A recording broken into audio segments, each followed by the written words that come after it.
Hello students, so here we are talking about the test function, the construction of test functions and Neyman-Pearson lemma's role in it. So we were discussing how we can take the decision when x is in S node or when x is in only S node, when x is in only S1. Now the difficulty arises when x belongs to the intersection of S node and S1. When x is in intersection, it means it can be very much coming from S node, that is L node, or it can be very much coming from L1. So the decision becomes a bit tricky. Now creating a test function is like deciding which points will belong to the critical region, isn't it? It's like constructing a critical region through the test function. How test function is equivalent to critical region when it is non-randomized, that we have already discussed. So now to understand better setup or to give a better idea, let us imagine that we are in discrete setup. So what happens is, for every point we have to consider two values: probability of that observation under null hypothesis and probability of the same observation under alternative hypothesis. By observation I don't mean a single observation, but the set of all the observations put together. So these two values, these two probabilities should be taken into account. So the selected points, again there is the size also, size of the test. That limit we always have, that the size of the test should not exceed alpha, na? That is, its level should be alpha, means size should not exceed alpha, means probability under H node should be less than or equal to alpha.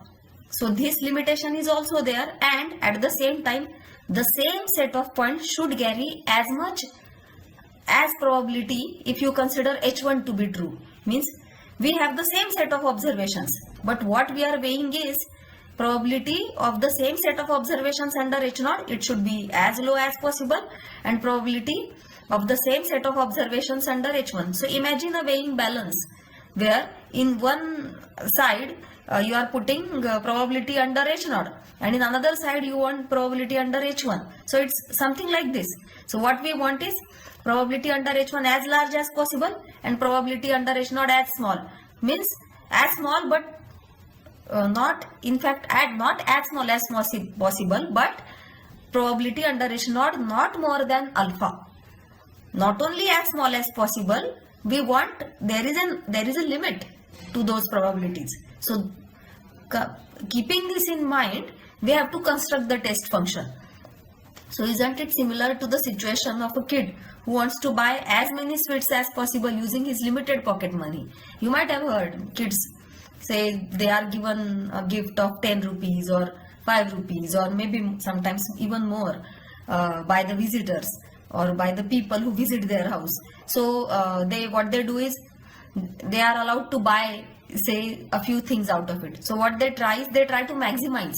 So they will buy a 1 rupee Cadbury dairy milk, and then 5 rupees some other sweet or snack of their choice. So what they do is they try to optimize it here. So it's like we are talking about optimization. What we are doing indirectly is we are limiting the probability of the observations under H node to the value alpha, and now under this condition we are maximizing the probability of those observations under H1. So it's a typical optimization problem. Another analogy can be, I have mentioned here, that suppose a person wants to travel a given distance in shortest possible time. So what he has to do? Try to understand this situation, and let us try to understand how is it similar to what we are discussing. So he wants to travel a given distance, but he wants to minimize the time. Means how much? So to minimize the time, what he has to do? He should travel as fast as possible, isn't it? Means what? He should cover as much distance as possible per minute, say, or per hour. Means in 1 minute he should try to finish or cover up as much distance as possible. So in a way, you are trying to maximize the distance, but you are trying to minimize the time. So isn't it similar to what we are discussing? Trying to maximize probabilities under H1, but at the same time we have a limit. Means we are trying to minimize the probability under H0. So it's very much similar to that. So what he has to do now? Then to achieve this, he should choose a vehicle which can cover maximum distance. Isn't it? So whose speed is maximum? So he should choose quickest mode of transportation. Quickest means the time is less and the distance at which, the speed at which the vehicle can run should be maximum. Means in short, you are going to choose a vehicle which has largest speed, which can have largest speed. So in short, you are considering miles per hour. So what you will do is, in this setup, see what you will do is, you will suppose you are given 3 choices: cycle, bus, the city bus I mean, and car.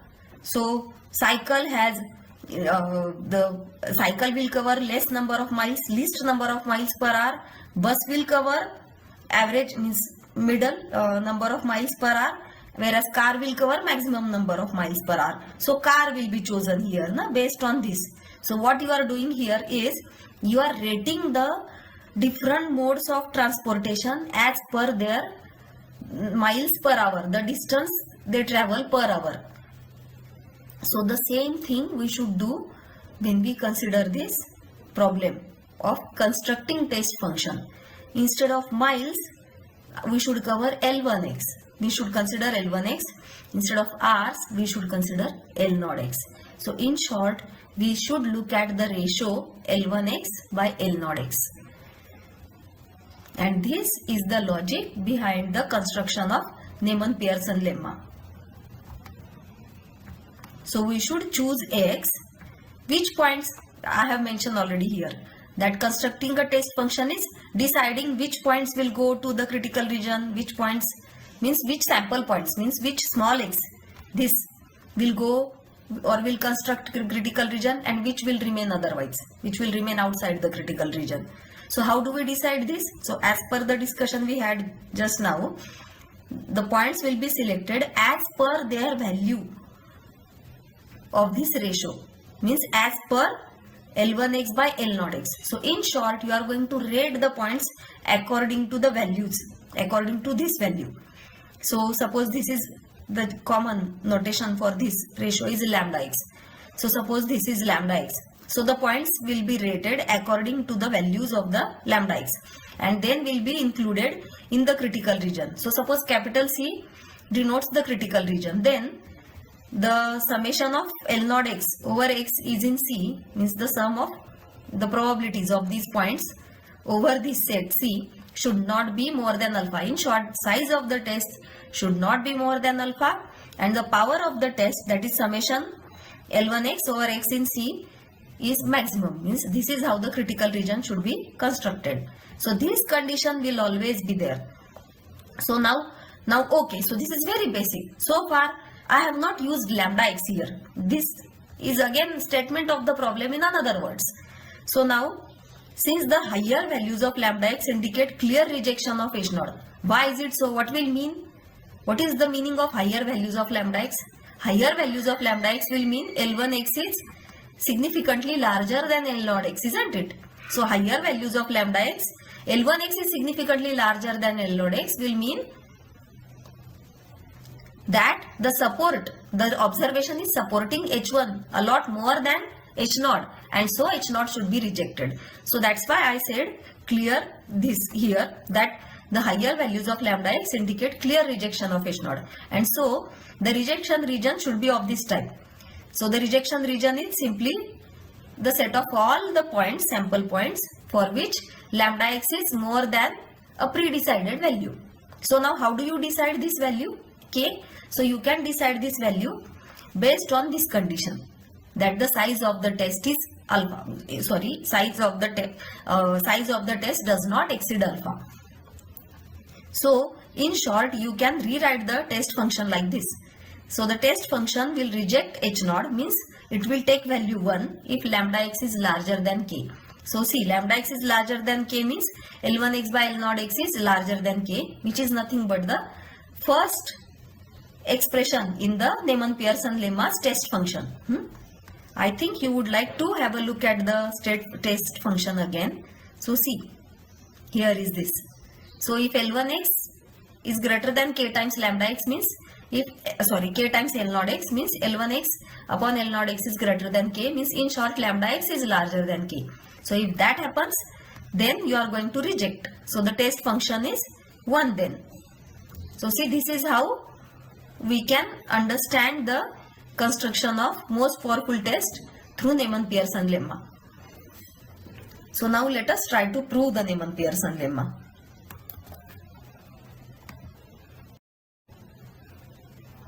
So let us continue with the proof of Neyman-Pearson lemma. So since script theta 1 is singleton set, so the size is same as, so you can safely say that this size is same as the level of the test.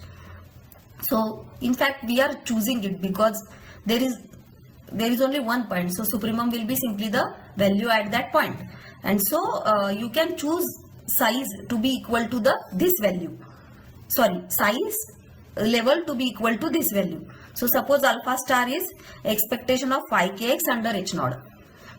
In fact, if it confuses you, you can simply ignore this first statement. Suppose alpha star is expectation of phi kx under h naught. Now we need to prove that phi k is most powerful test of size alpha star. So how do we prove this? Because this is what the Neyman-Pearson lemma claims. So how do we prove this? So to prove this, consider any test function which has the same level alpha star, and then show that this test function has power lesser than the test function specified by Neyman-Pearson lemma.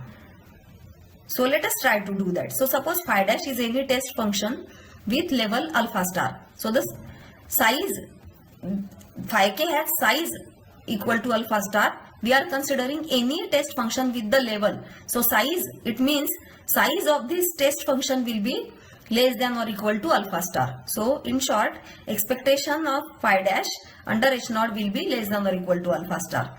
By the definition of size and level, we are getting this.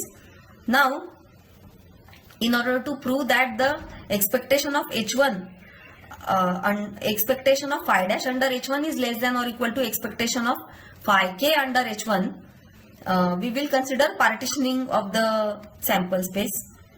S0 intersection S1 like this. So we are considering three sets, E1, E2, E3. The first set will contain all the points where L1x is larger than k times L0x.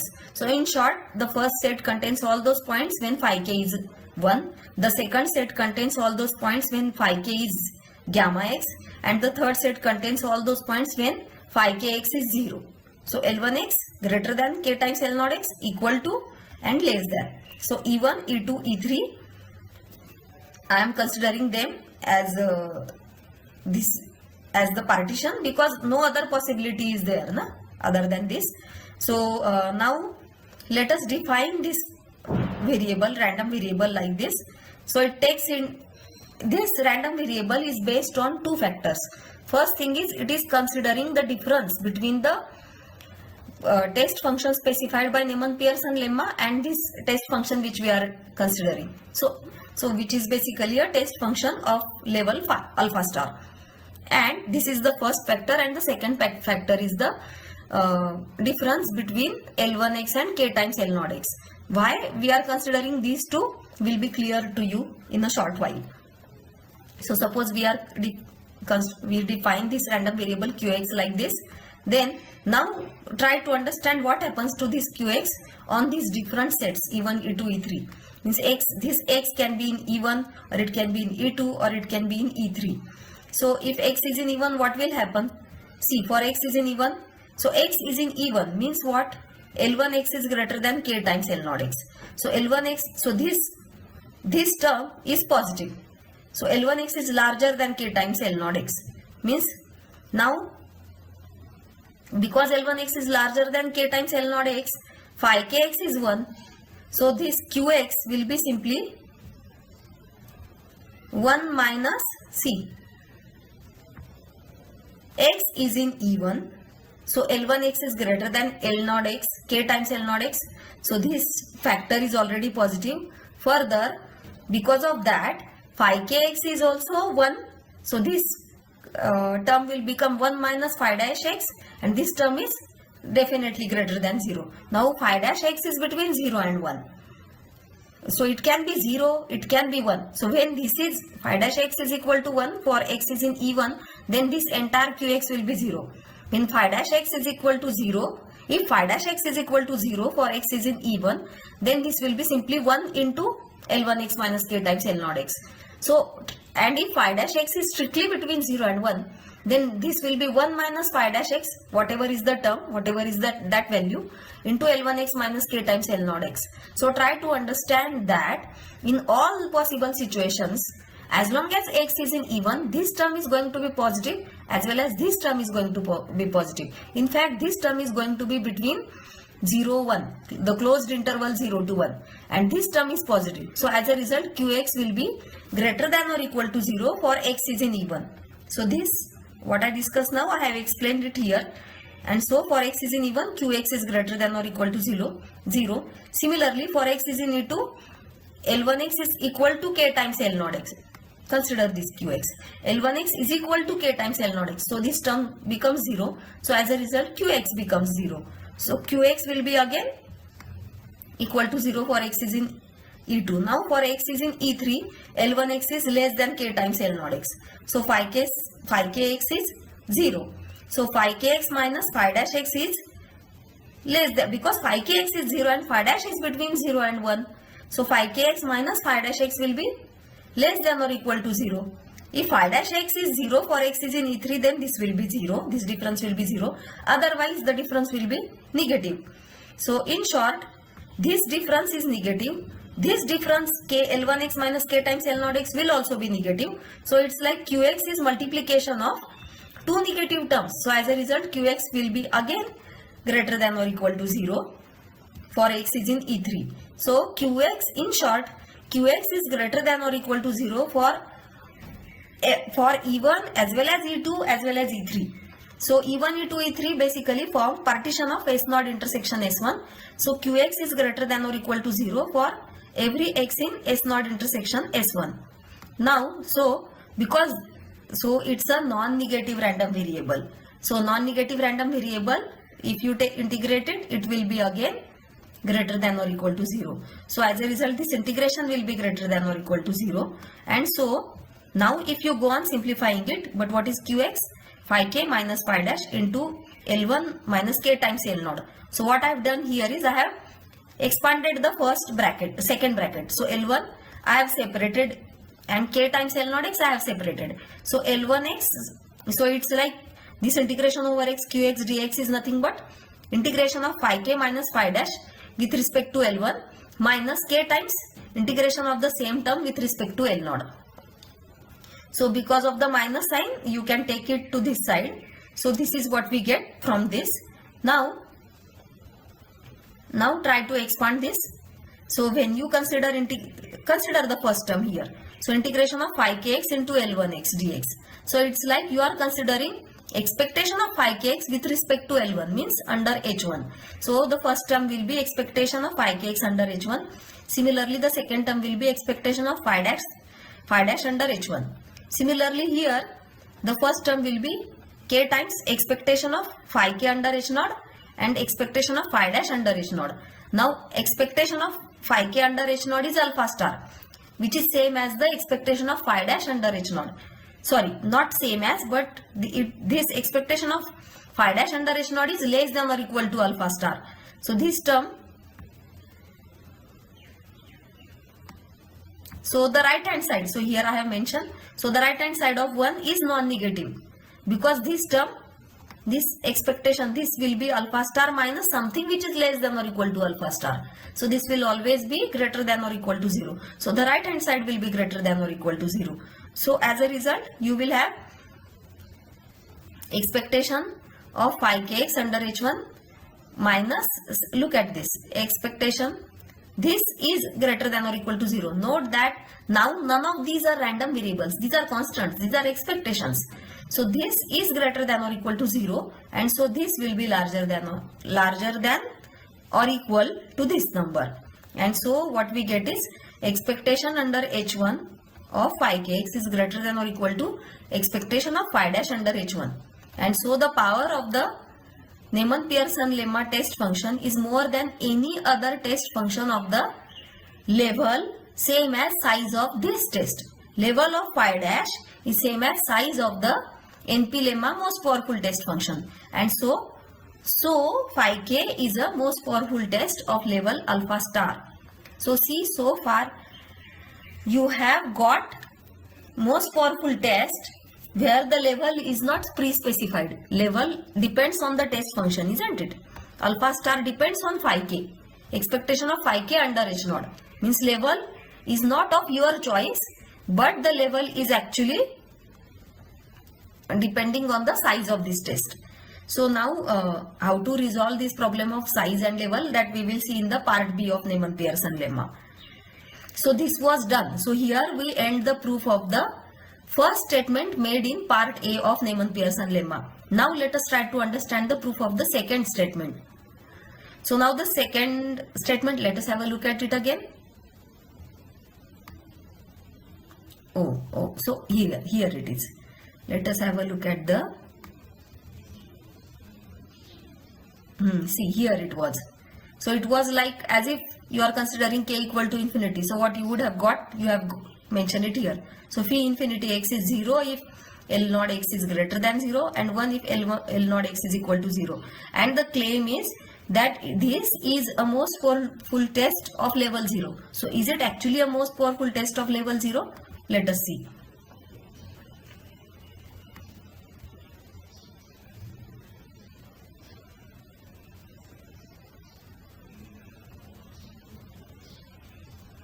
So okay, now the second part. So now what is the expectation of phi infinity under H naught? It will be 0 because it takes value 0 if L naught x is greater than 0.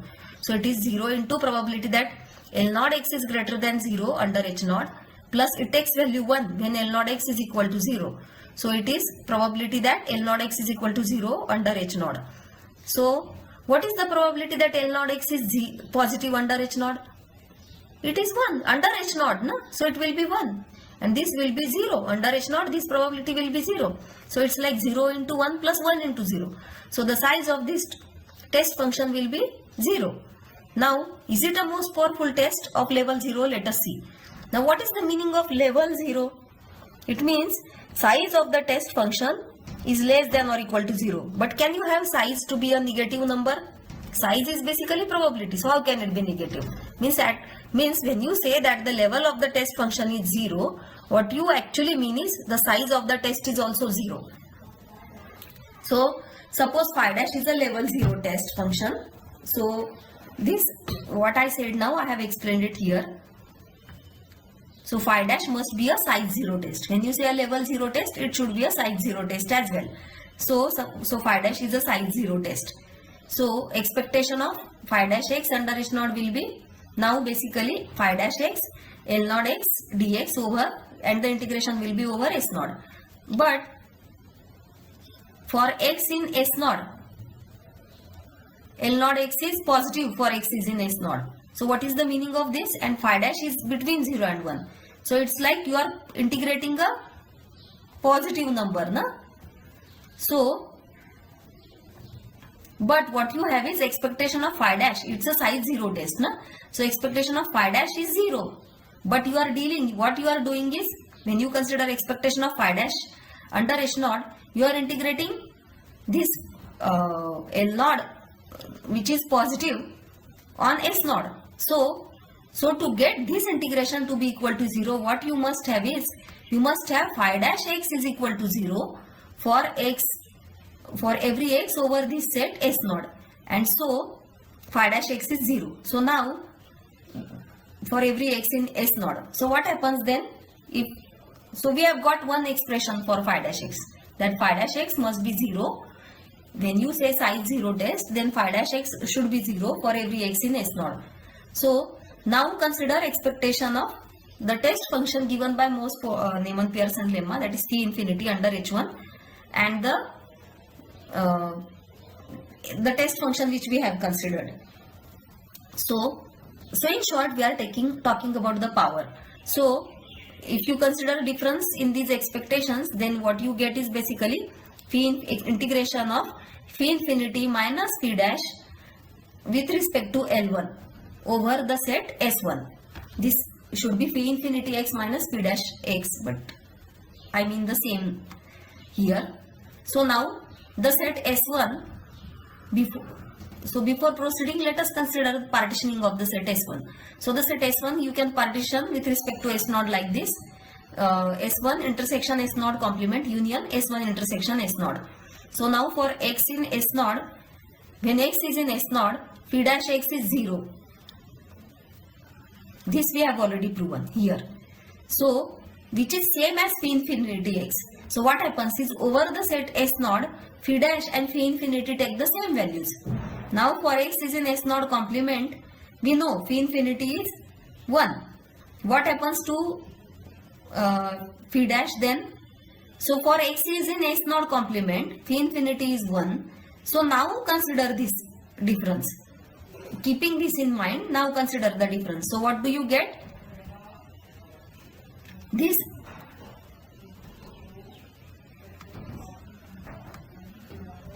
integration over S1, see this we wanted to integrate over S1.